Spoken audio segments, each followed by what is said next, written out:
할렐루야. 우리 참석하신 모든 분들에게 하나님의 큰 은혜가 있으시기를 예수 그리스도 이름으로 축복을 드립니다.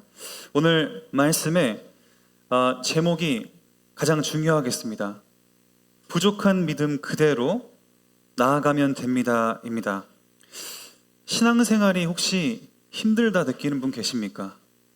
신앙생활이 어려운 분 계십니까? 신앙생활은 어려운 것이 아닙니다. 신앙생활은 행복한 겁니다. 만약에 신앙생활이 어렵다라고 느껴지신다면 어쩌면 우리는 무언가를 오해하고 있을 수가 있겠습니다. 오늘 말씀은 그러한 차원에서 어쩌면 많은 성도분들이 가장 많이 오해하고 또 잘못 해석하는 그 구절 중에 본문 중에 하나입니다. 지금 이때까지 흐름을 보면 마태복음 16장에 예수님께서 사람들의 반응과 제자들의 믿음을 물어보십니다. 너희는 나를 누구라 하느냐? 주는 그리스도시요 살아계신 하나님의 아들이십니다. 그 고백을 듣고 바요나 시몬아 너가 정말 복이 있구나, 하나님의 은혜다 하시면서 예수님이 내가 누구인지는 고백했는데 이제 내가 할 일에 대해서 말씀하시죠. 예수님이 할 일, 그 뭡니까? 이제 십자가에 죽고 제3일 만에 부활할 것을 말씀하신 일을 하니까 뭐라 그랬습니까? 할렐루야 찬양 돌린 것이 아닙니다. 부활, 드디어 십자가 죽음과 부활, 내 죄를 위해 오셨군요가 아니라 그 당시에 유대인들의 믿음은 예수님은 로마의 압박으로부터 이기고 우리를 다윗 시대의 그 어떠한 이 위대한 왕국으로 바꿀 수 있을 줄 알고 정치적 메시아로 오해했기 때문에, 또 신명기의 말씀대로 십자가에 못 박혀 죽는 것은 저주받은 사람이 하는 거기 때문에 예수님이 십자가에 못 박혀 저주받는다는 그 사실이, 고난의 종으로 오셨다는 그 사실이 이 본능적으로 받을 수가 없던 것입니다. 그 당시의 사람들의 믿음에서는. 그러니까 수제자였던 베드로도 예수님이 내가 이제 십자가에 못 박히러 간다라는 그 말을 받을 수가 없었던 것입니다. 그 당시에는 어쩌면 믿을 수가 없었던 분위기였던 것이죠. 예수님은 지금 엘리야 같은 능력의 선지자로 오셔가지고 다 때려 부시고 우리를 구출하시고 다시 이스라엘의 위대한 나라로 회복시킬 거 아니냐 기대하고 있었는데, 예수님의 목적은 그게 아니었죠. 우리 죄를 위해 피 흘리러 오신 거였습니다. 그때 예수님 절대 안 됩니다 라고 하니까 사탄아 물러가라 이러셨습니다. 그리고는 변화산에 올라가셔서 변화산에서 예수님은 모세도 엘리야도 사라지고 결국 이 예수님의 십자가와 그 부활, 그 사건, 영광의 광채를 보이시면서 다시 한번 그 십자가와 부활의 사건을 가시적으로 보여주는 그 장면이 지난주였습니다. 그리고 오늘 베드로는, 그리고 같이 있던 야고보와 요한은 내려오면서 부활이 무슨 말인가, 그런 어떤 의심을 가지고 내려왔습니다. 그때 여기까지가 지난주까지의 말씀의 흐름이지요. 근데 왜 마태복음을 안 하고 마가복음을 했는가? 오늘 마가복음이지 않습니까? 마가복음이 더 잘 설명이 되어 있기 때문입니다. 아시다시피 우리 공관복음, 마태복음, 마가복음, 누가복음은 공통된 관점으로 기록했다. 그래서 공관복음이라고 합니다. 그런데 관점은 같지만 사람이 다르기 때문에 기록자의 그 성향에 따라서 기록하는 내용들이 다른 겁니다. 마태는 세리로서 세금 걷는 자답게 어떻게 보면 구조와 이 숫자 계산, 이러한 어떤 연대, 이런 어떤 족보에 철저하게 기록이 되어 있는 반면, 마가 같은 경우에는 우리 마가 다락방 집에 120명이나 모일 만큼 어마어마한 부자 집안이었습니다. 또 나중에 바울과 함께했던 선교 여정을 보면 아시겠지만 약간 갈팡질팡했던 그러한 믿음의 어떤 또 사람이었습니다. 나중에는 유익하게 쓰임 받았지만서도 말입니다. 누가는 의사였습니다. 의사였고 그래도 바울의 주치의였고 끝까지 동행했던 사람이었습니다. 그러니까 세금 걷는 자, 또 부유한 집안의 아들, 의사, 각자가 다른 성향이 공통된 관점으로 봤기 때문에 어떤 거는 더 잘 설명된 게 있고 어떤 거는 또 이게 더 잘 설명된 게 있는데, 오늘은 그래서 마가복음을 골랐습니다. 마가복음 9장 14절 첫 절을 보면은 이렇게 나와 있습니다. 이에 그들이 제자들에게 와서 보니 큰 무리가 그들을 둘러싸고 서기관들이 그들과 더불어 변론하고 있더라. 자, 서기관들이 그들과 더불어 변론하고 있었습니다. 왜 변론하고 있었겠습니까? 왜 서기관들과 변론은 논쟁을 하고 있었다라고 써 있습니다. 그만큼 무슨 사건이 일어났다는 것이지요. 오늘 무슨 사건이 일어났습니까? 우리 보시면 17절 18절에 무리 중에 하나가 대답하되 선생님, 말 못하게 귀신 들린 내 아들을 선생님께 데려왔나이다. 귀신이 어디서든지 그를 잡으면 거꾸러져 거품을 흘리며 이를 갈며 그리고 파리해지는지라. 내가 선생님의 제자들에게 내쫓아 달라 하였으나 그들이 능히 하지 못하더이다. 이렇게 써 있습니다. 자, 무슨 일이 일어났습니까? 지금 세상 방법으로는 해결 안 되는 문제가 나타난 겁니다. 이 아들의 병이 마태는 간질이라고만 써놨는데 우리 마가는 우리 벙어리였다, 25절에 보면 귀도 안 들렸다, 그리고 귀신 들렸다, 거기다가 간질이었다 이렇게 써 있습니다. 그리고 마가복음에는 귀신이 그를 죽이려고 했다 이렇게 이제 나와 있는 것이지요. 이것은 이제 일반적인 문제는 아니었던 것입니다. 그런데 우리가 묵상해야 될 것은 지금 예수님께서 이 상황을 왜 우리에게 보여주신 것 같습니까? 항상 성경은 하나님의 말씀이고 모든 사건은 그냥 일어나는 것은 없습니다. 우연은 없지요. 모든 것은 하나님의 의도가 있는데 이 사건에 하나님의 의도가 무엇인지를 우리가 보는 것이 중요하겠습니다. 그것은 만약에 이 병자가 단순 간질이었으면 우리가 의학이나 과학, 물론 그 당시에도 다 불완전했지만 그런 어떤 방법으로 해결 방법을 떠올렸을 것입니다. 그러나 그것만 의지하면 믿음은 필요가 없지요. 그냥 병원 가면 되는데.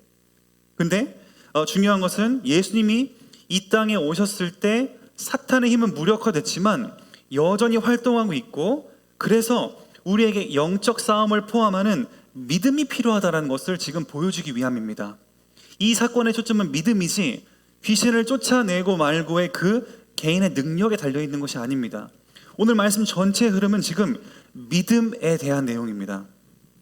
그렇게 봤을 때 예수님은 일반 상식, 의학과 과학 이런 것보다 믿음에 대한 문제를 다루고 있고, 믿음을 강조하기 위해 귀신 사건들을 지금 보여주신 것입니다.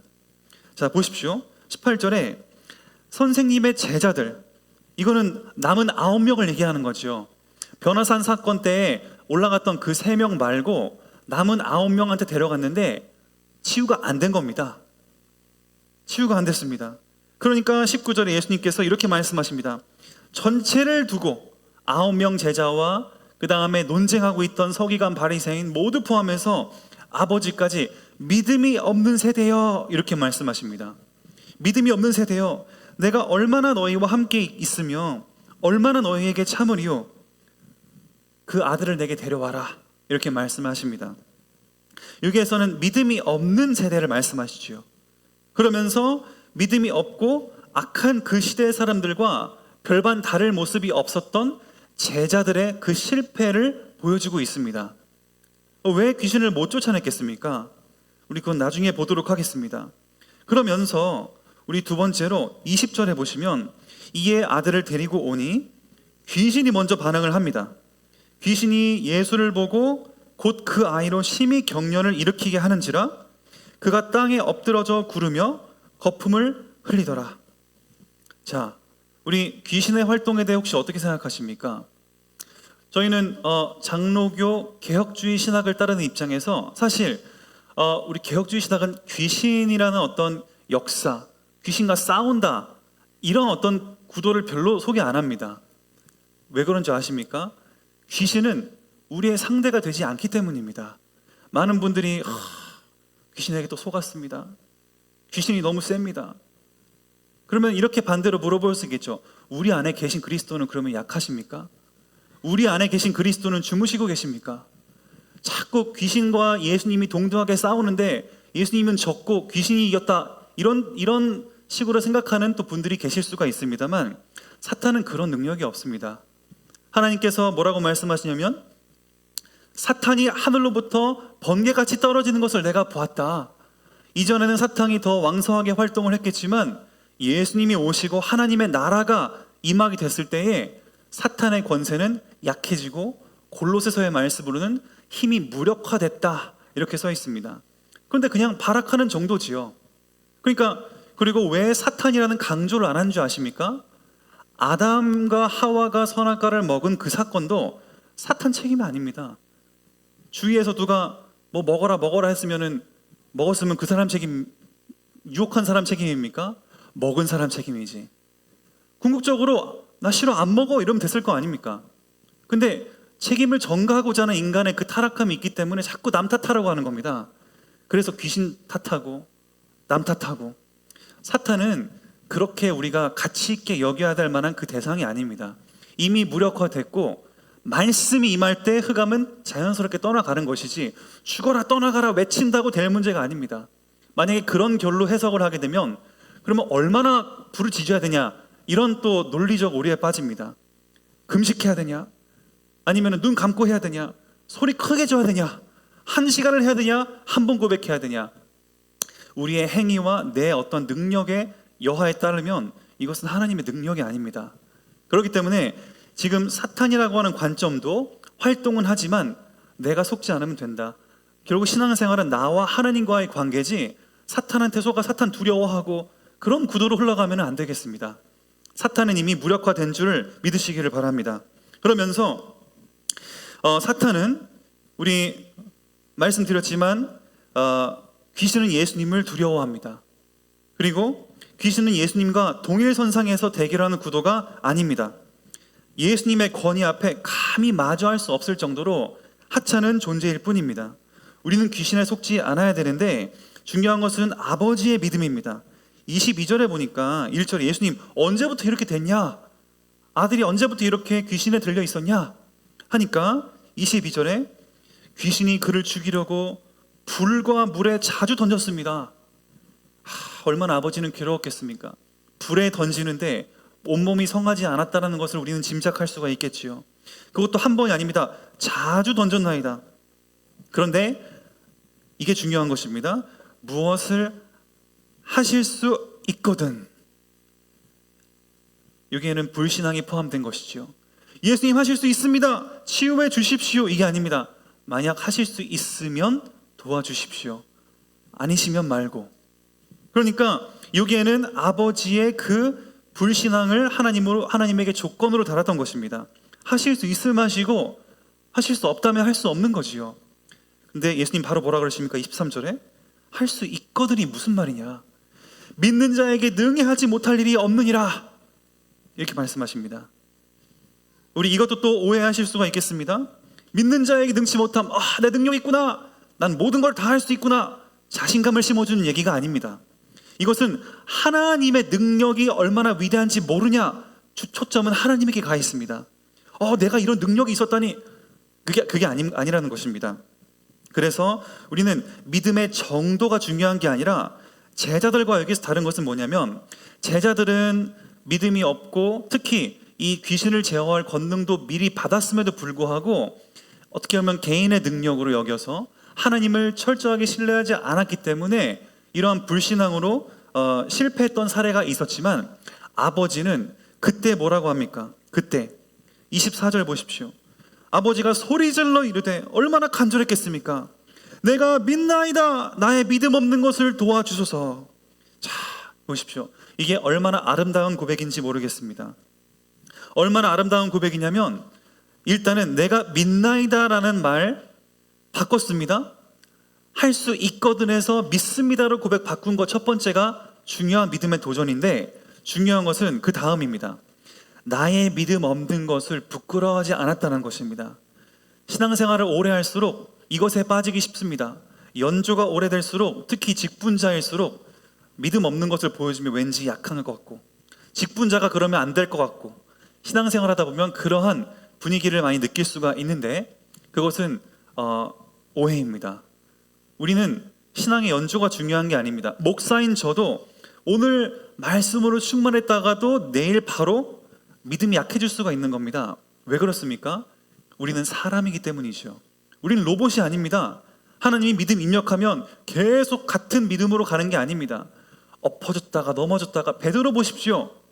하나님 절대 버리지 않겠습니다 하다가 예수님이 십자가 죽으러 가신다니까 절대 안 됩니다, 사탄아 물러가라 이랬다가 또 변호사는 데리고 가셨는데 그냥 여기가 좋사오니 초막 새 짓고 삽시다 이랬다가 내려오니까 부활은 또 뭐지?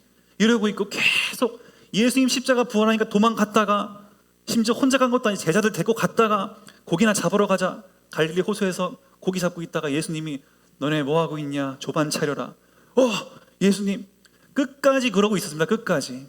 베드로 수제자도 이러고 있는데 우리가 뭐라고 늘 믿음에 그렇게 경지에 이르는 것처럼 생각을 하시겠습니까? 그러니까 신앙생활이 힘든 겁니다. 우리는 뭔가 이렇게 상향선으로 도인처럼 깨달으면 계속 유지되는 초월적인 존재로 가는 게 아닙니다. 우리는 깨달을수록 겸손해지는 겁니다.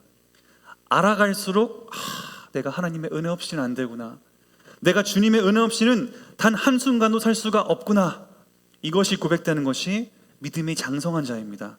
믿음이 성장할수록 나 이런 믿음 있는 사람이야 라고 떵떵거리게 사는 게 아니라 벼가 익으면 고개를 숙이듯이 우리는 겸손해지는 것이지요. 이런 차원에서 아버지의 엎드림은 너무너무 아름다운 지금 이 상황입니다. 믿는다고 하지만 나의 믿음 없는 그 불신앙 자체도 하나님께 그대로 가져간 겁니다. 믿음 없는 거는 싹 포장해가지고 잘 믿는 척하면서 하나님 앞에 포장자로 나타난 게 아니라 믿음 없는 그대로 드러낸 겁니다. 하나님 앞에. 이것이 오늘 말씀의 핵심이지요. 귀신 들린 아들을 못 고친 것은 하나님을 어떻게 보면 의심하고 믿음이 없는 그 상황 속에 온전한 믿음을 드린 것입니다. 하나님이 가장 기뻐하시는 기도죠. 마태복음 5장 3절에 예수님 뭐라 그랬습니까?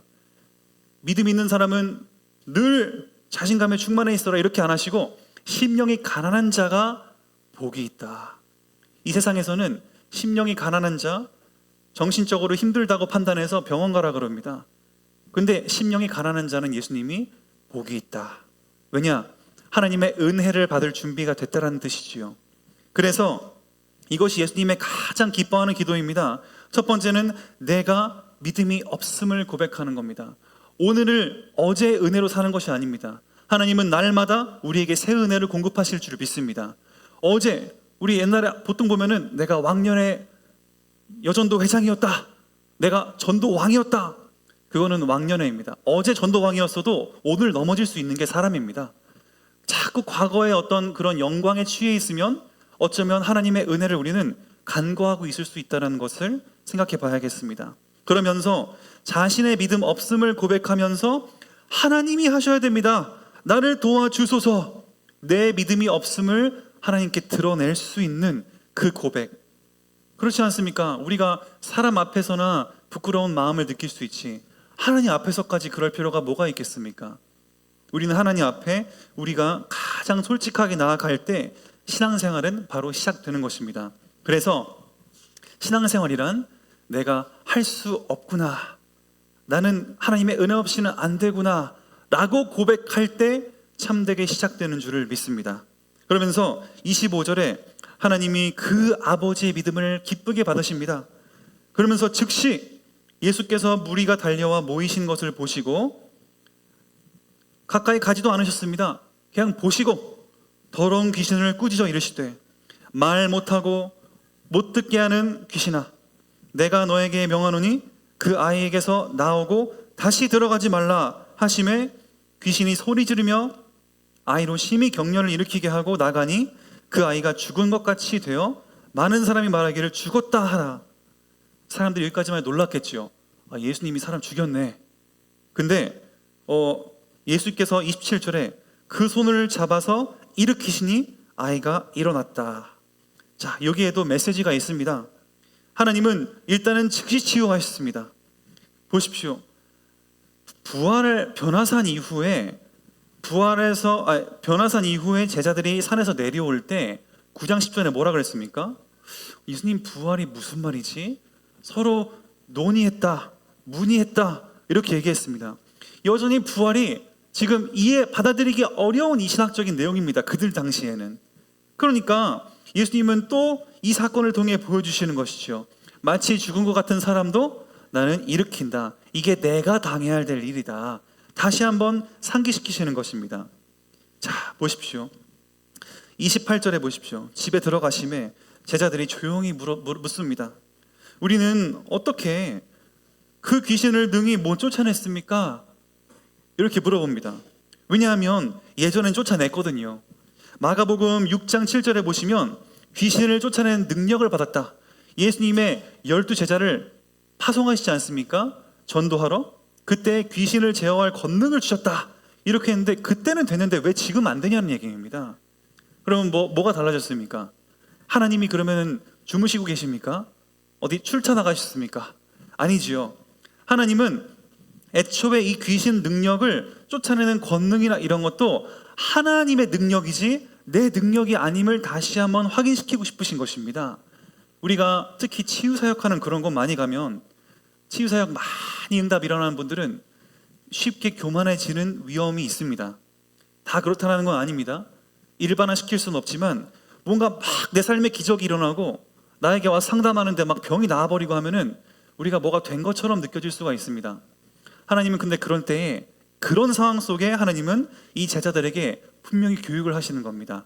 예전에는 막 치유하고 다녔지만 지금 탁 안 되니까 이게 뭐냐, 얼마나 좀 부끄러운 얘기입니까 이게. 예수님이 따라다니는 제자들이라 해놓고 9명이 있는데 하나도 못한 겁니다. 그때 예수님은 어떤 지금 포인트신가? 능력의 주체가 내가 아니다. 그래서 하나님은 하나님의 때에 하나님의 방법대로 하나님이 나타나시는 능력을 우리는 그냥 심부름하는 것입니다. 그러니까 신앙생활 편한 겁니다. 내 주위에 뭐 안 믿는 분들이 있다면 내가 치유해야 되는데 내가, 물론 우리를 통로로 수단으로 쓰시는 건 맞습니다만 하나님이 하실 때까지 기다려야 됩니다. 우리는 거기에 지혜가 필요하지요. 그냥 무대뽀로 나간다고 해서 이게 될 일이 아닙니다.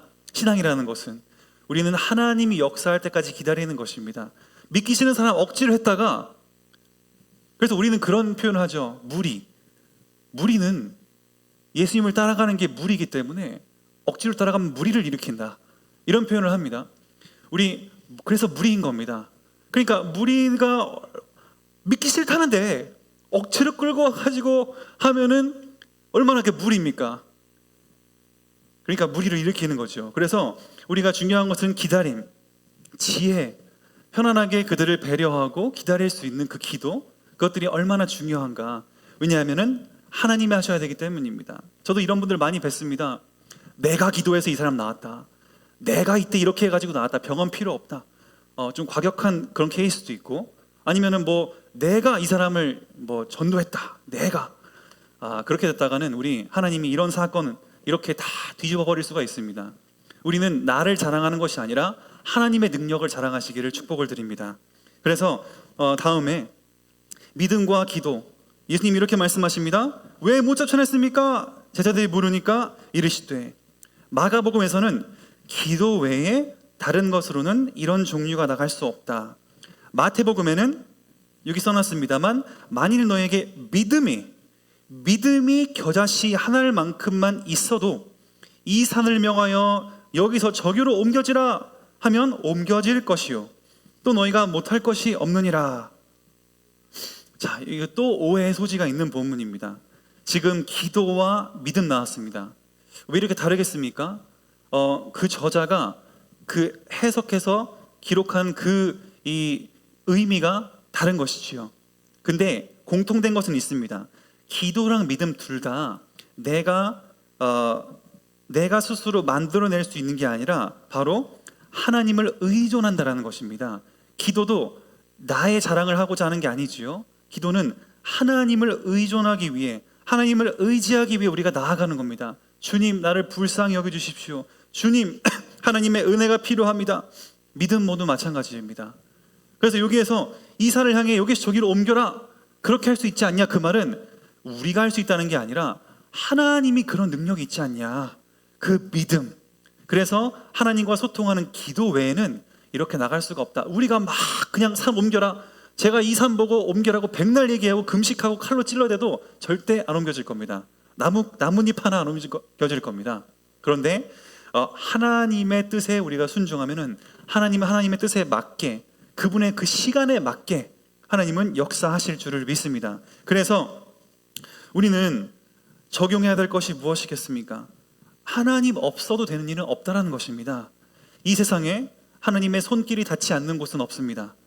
한 주일 동안에 이런 적용을 해보시면 어떻겠습니까? 아주 작은 일부터 모든 일을 기도로 시작을 해보시는 겁니다.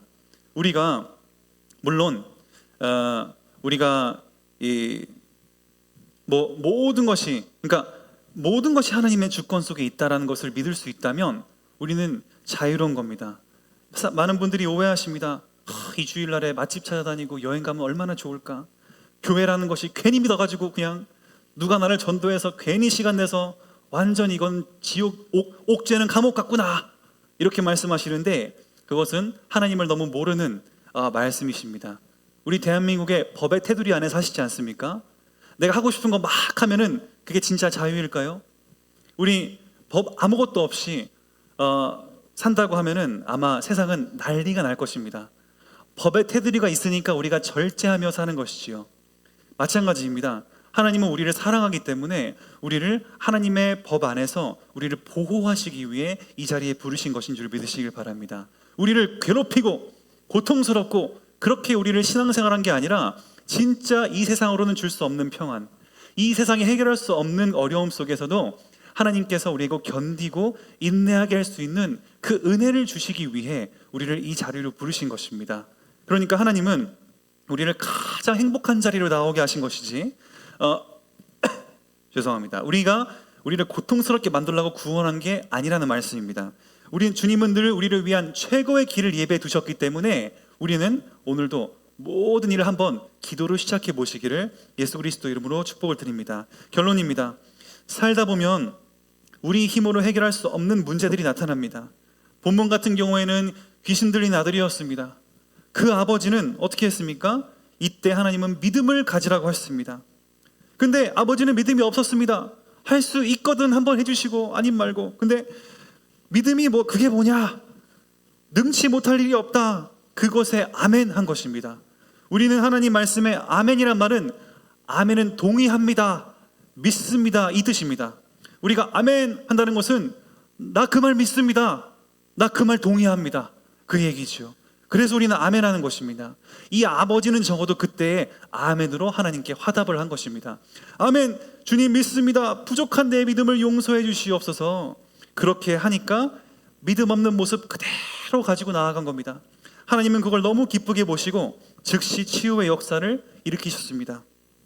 왜냐하면 하나님은 우리에게 믿음을 주시고 능력을 행하시는 것은 사람이 아니라 어디 유명한 목사님, 이 당시에는 제자들이었죠. 그게 아니라 예수님밖에 없기 때문입니다. 그렇기 때문에 목사를 신격화하거나 목사를 예수님 이상으로 존경하는 것도 좀 무리가 있습니다. 저는 말씀을 심부름하는 사람이지 저랑 아무리 친해지셔도 저를 그렇게 된다고 하면은 너무 위험한 게 되는 것이죠. 우리 청년 수련회 어제 했습니다.